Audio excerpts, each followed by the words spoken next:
पिछली बार हमने दिल्ली में स्थित लौह स्तंभ के निर्माण की तकनीक पर चर्चा की थी, पर काफ़ी प्रश्न अनसुलझे छोड़ दिए थे, जैसे कि उसे किसने बनवाया, क्यों बनवाया, किस उद्देश्य से बनवाया और कहाँ लगाया था।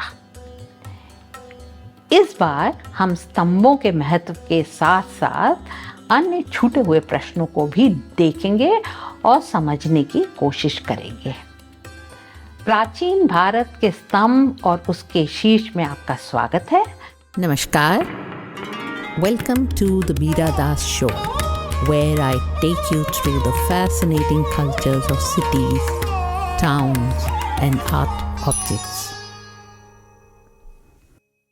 आधुनिक समय में सम्राट अशोक का परिचय उनके द्वारा बौद्ध स्थलों पर लगाए गए औबदार यानी ग्लॉसी, अखंड यानी मोनोलिथिक पत्थर से बने स्तंभ और उसके ऊपर उल्टा कमल जिसके ऊपर स्थित 4 सिंह वाला शीर्ष यानी कैपिटल, जिस पर बौद्ध धर्म का प्रतीक धर्मचक्र विराजमान है, उससे मिलता है। इन स्तंभों में अक्सर बौद्ध धर्म अथवा अच्छे जीवन जीने के निर्देश मिलते हैं, जो कि ब्राह्मी लिपि में उत्कीर्ण है। उत्कीर्ण का मतलब इंस्क्राइब्ड है। ये धर्म स्तंभ कहलाते हैं और लिपि जब पढ़ी गई, जब उसका डिसाइफरमेंट हुआ, तब देव नाम प्रिय सामने आया, जिसे शोध से सम्राट अशोक का अस्तित्व या आइडेंटिटी का पता चला और बौद्ध ग्रंथों से जोड़कर देखा जा सका। इससे पहले सम्राट अशोक की विश्वसनीय जानकारी बौद्ध ग्रंथों के अलावा हमको कहीं नहीं मिलती थी। सांची में सम्राट अशोक द्वारा लगाए स्तंभ पर उत्कीर्ण लेख का विश्लेषण जब वैज्ञानिकों ने किया और उसको महत्वपूर्ण श्रेणी में माना गया। यह लेख बौद्धिक संघ को संबोधित है, जिसमें सबको अपनी आध्यात्मिक यात्रा में एकजुट रहने की राय दी है। सांची में ही 5 और स्तंभ हैं जो दूसरों द्वारा समर्पित हैं। ये स्तंभ धर्म पताकाओं की तरह हैं और हालांकि राजाओं द्वारा समर्पित हैं, लेकिन ये राजा की विजय से ज़्यादा धर्म की विजय दर्शाते हैं। सांची में 1000 से ज़्यादा शिलालेख हैं, जिनमें दान का, दान देने वाले का और दान देने के उद्देश्य का उल्लेख मिलता है। शीर्षों में वज्रपाणी 4 सिंह वाले शीर्ष मिलते हैं, परंतु आसपास बहुत से ऐसे शीर्ष मिलते हैं जिसे किसी धर्म विशेष का नहीं कहा जा सकता। जूलिया शॉ नामक कैम्ब्रिज की शोधकर्ता कम से कम 30 ऐसे शाफ्ट और शीर्षों का जिक्र करती हैं अपनी किताब में। उन्हें सांची के 25 किलोमीटर के दायरे में देखने को मिले और जिसकी वह अपनी पुस्तक में जिक्र करती हैं। सम्राट अशोक के दौर में यहाँ उनके पास ही अनेकों बलुआ पत्थरों के स्तंभों का भी निर्माण किया जा रहा था, जैसे कि कल्प वृक्ष का। इस कल्प वृक्ष का शीर्ष विदिशा से प्राप्त कुबेर यक्ष और अन्य यक्षिणियों की भीमकाय मूर्तियों के साथ पाया गया था और अब कलकत्ता में स्थित इंडियन म्यूजियम में रखा हुआ है। यह एक शाफ्ट पर लगा हुआ था और कुबेर देवता के प्रतीक के रूप में देखा जाता था। सिर्फ शीर्ष ही 6 फुट ऊंचा है, तो आप अनुमान लगा सकते हैं कि इसका शाफ्ट कम से कम 28 से 30 फीट ऊंचा रहा होगा। कल्प वृक्ष एक ऐसा वृक्ष की कल्पना है जिसमें तमाम कुबेर देव की निधियों की वर्षा हो रही है, जैसे कि सोने के सिक्के, जेवर इत्यादि। कुबेर देवता आप जानते होंगे धन के देवता हैं। इस वृक्ष को एक बांस की जाली में संरक्षित दिखाया है और नीचे पूर्ण घट और शंख जैसे मंगल पात्र रखे हुए दर्शाए गए हैं। इस तरह के स्तंभ को ध्वजा स्तंभ की श्रेणी में रख सकते हैं, जिसकी प्रतीकात्मक पूजा की जाती है। पुरातात्विक स्तंभों की श्रेणी में विदिशा से प्राप्त गरुड़ ध्वजा स्तंभ इतिहास के पन्नों में एक नई कड़ी जोड़ने का महत्वपूर्ण स्थान रखता है। 1911 में जब पहली बार इसे साफ करके उस पर चढ़ी गेरू की परत को हटाया गया और उस पर उत्कीर्ण लेख को पढ़ा गया, तब सबको पता चला कि यह हेलियोडोरस नामक व्यक्ति ने यह ध्वजास्तंभ वासुदेव को समर्पित की है। हेलियोडोरस तक्षशिला के दूत थे और अपने को भागवत धर्म का अनुयायी बताते थे। वे शुंग राज्य में यहाँ आए करीब 180 BCE में। यहाँ से 8 और स्तंभ के अवशेष मिले हैं, जिनमें 4 शीश हैं, 3 ताड़ ध्वजा। वासुदेव के बड़े भाई संकर्षण का ये एम्बलम है। एक मकर ध्वजा। मकर जो है वो एक कॉम्पोजिट एनिमल होता है, जिसमें मगर होता है जिसके पैर हाथी के होते हैं और उसका अपना एक पूरा हिस्ट्री है। और ये प्रद्युम्न जो कि वासुदेव के बेटे हैं, ये उनका एम्बलम है। गरुड़ ध्वज शीर्ष का एक हिस्सा गुर्जरी महल संग्रहालय में रखा है। वासुदेव, संकर्षण और प्रद्युम्न के प्रतीक ध्वजों का प्राप्त होना 3 वृषणी वीरों की यहाँ भक्ति को दर्शाता है।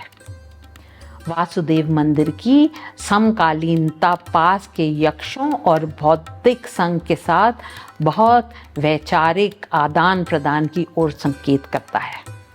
कुछ स्तंभों में राजाओं की वीरता की गाथाओं और परिवार की वंशावली का उल्लेख उत्कीर्ण मिलता है। फिर भी ये किसी न किसी देवता को समर्पित होते हैं।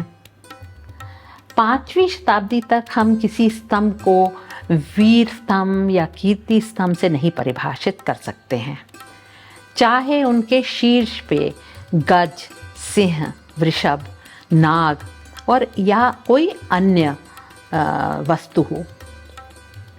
भारतीय स्तंभों के इतिहास को हम पत्थरों में पाते हैं, पर उसकी शुरुआत बहुत पहले किसी फर्टिलिटी फोर्सेस से संबंधित है, ऐसा वैज्ञानिकों का मत है। खुदाई से प्राप्त कुछ प्राचीन नक्काशी की वस्तुओं में स्तंभों की पूजा के दृश्य मिलते हैं। भारतीय स्तंभों पर अनेकों शोधकर्ताओं ने लिखा है और क्लासिफाई भी किया है। स्तंभों की भारत में लोकप्रियता इतनी थी कि प्रायः सभी प्राचीन सम्राटों ने इसको स्थापित किया है। शायद यह शक्ति प्रदर्शन का भी एक प्रतीक हो।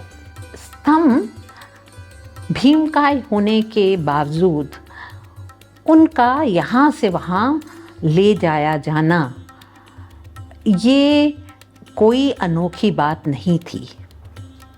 और हम देखते हैं कि फिरोज शाह तुगलक ने भी कुछ ऐसा ही किया।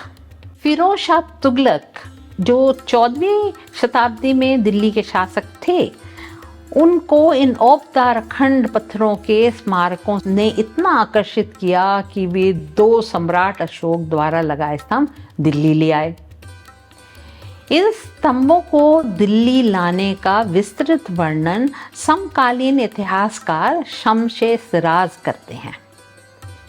वे बताते हैं कि कैसे बहुत सारा सेमल की रुई से इन स्तंभों को लपेटा गया, फिर उस पर खाल चढ़ाई गई, फिर खाल चढ़ाने के बाद धीरे से ज़मीन पर रखा गया।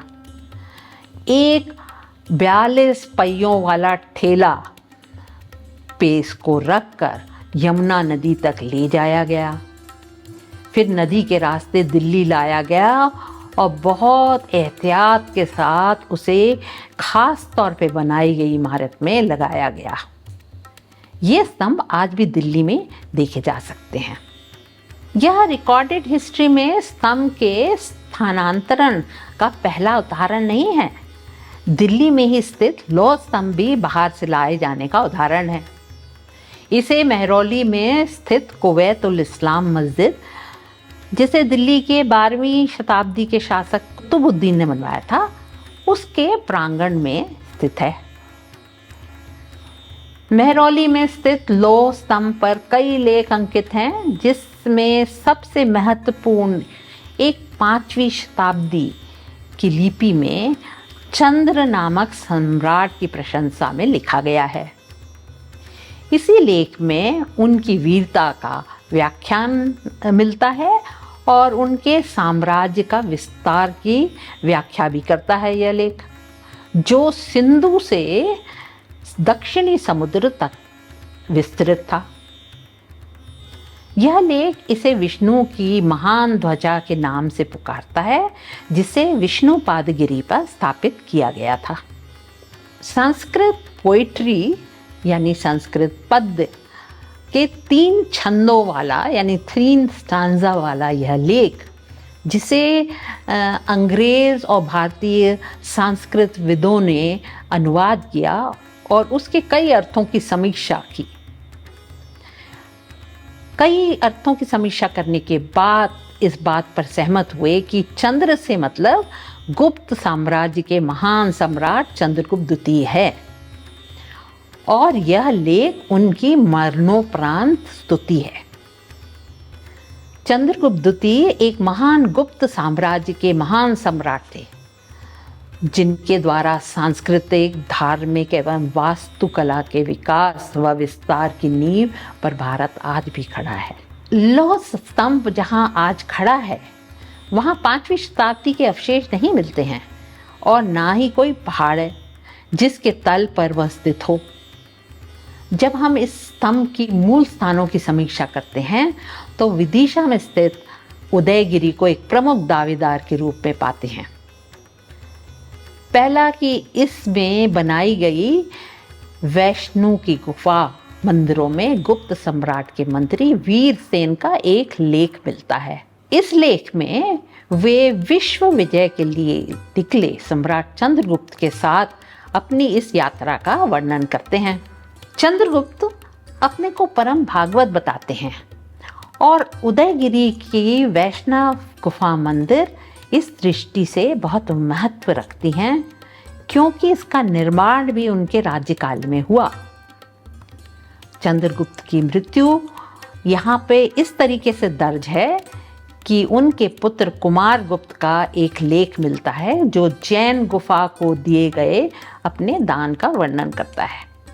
उदयगिरी का वीरसेन का लेख लौह स्तंभ के लेख से संस्कृत लेखन की दृष्टि से बहुत मेल खाता है। लौह स्तंभ के लेख में विष्णुपादगिरी का उल्लेख मिलता है जहां यह स्तंभ लगा था। विष्णुपादगिरी कहाँ है इसका कोई ठोस प्रमाण नहीं है। सन 1905 में बसार, जो कि एक प्राचीन पुरातात्विक स्थल है, उसकी खुदाई में 700 सील मिली थी जो कि विदिशा की महारानी ध्रुव स्वामिनी एवं उनके पुत्र घटोत्कच द्वारा कराए गए यज्ञ में प्रस्तुत अधिकारियों की सीलें थीं। इनमें विष्णुपादगिरी के आचार्य की सील एक प्रमुख सील थी।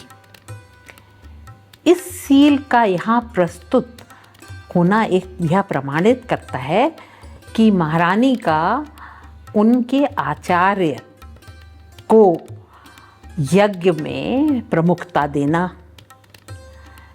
यह सील ध्यान से देखने पर एक खगोल शास्त्र से प्रेरित नजर आती है।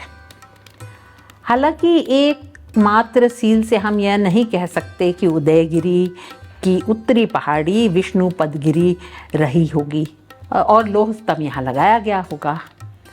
इसके दूसरे प्रमाणों को भी देखने की ज़रूरत है। इसी संबंध में हम देखते हैं कि विदिशा से प्राप्त स्तंभों की संख्या भी बहुत अधिक है और यह दर्शाती है कि यहाँ पर स्तंभ लगाने की पद्धति थी, जिसका कारण शायद उदयगिरी का खगोल विज्ञान में स्थान हो सकता है, जो उसे ट्रॉपिक ऑफ कैंसर में स्थित होने के कारण मिला। उस समय काल गणना परछाइयाँ पढ़ने पर आधारित थी। सिद्धांत साहित्य नहीं था, वराह मिहिर भी नहीं थे। शंकुक या नोमन दिन में समय ज्ञात करने का सरल प्राचीन उपकरण था। इस नोमन पोल की भूमिका महत्वपूर्ण रही होगी। इस कारण से स्तंभों का इस क्षेत्र जिसमें सांची, उदयगिरी अथवा प्राचीन विदिशा आते हैं, इतनी मात्रा में उपस्थिति पर संदेह नहीं कर सकते।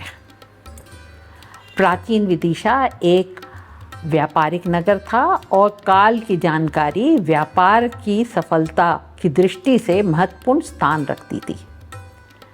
महत्वपूर्ण यह भी है कि यहाँ पे एक सिक्कों की टकसाल भी थी जो तांबे और चांदी के उज्जैन की तरह सिक्कों का निर्माण करती थी।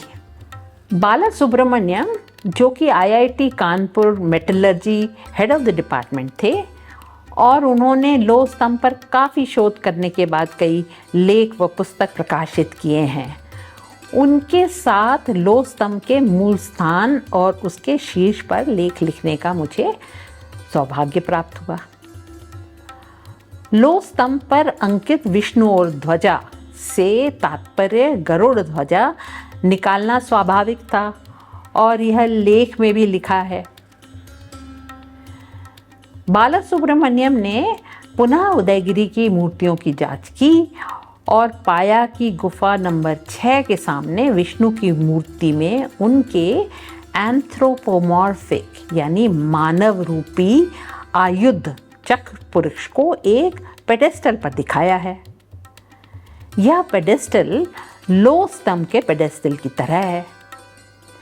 इसको उन्होंने एक लेख में विस्तार से ड्राइंग के साथ समझाया और बताया कि लौह स्तंभ का शीर्ष कैसा रहा होगा, एक चक्र की तरह। विष्णुपादगिरी और उदयगिरी एक थे या नहीं, लौह स्तंभ यहाँ लगा था या नहीं, यह निष्कर्ष सिर्फ इंडिकेटिव हैं और सरफेस आर्कियोलॉजी से प्रेरित हैं। इसका प्रमाण जानने के लिए या करने के लिए यहाँ एक बहुत अच्छी खुदाई करने की ज़रूरत है और मैं विश्वास रखती हूँ कि हमको ये खुदाई में से बहुत सारे प्रश्नों का उत्तर मिलेगा और हमारा ज्ञान बढ़ेगा। आपकी प्रस्तुति यहाँ मेरे लिए बहुत इम्पोर्टेंस रखती है। अगली बार हम प्राचीन स्तंभों के स्थानांतरण के विषय में चर्चा करेंगे। धन्यवाद।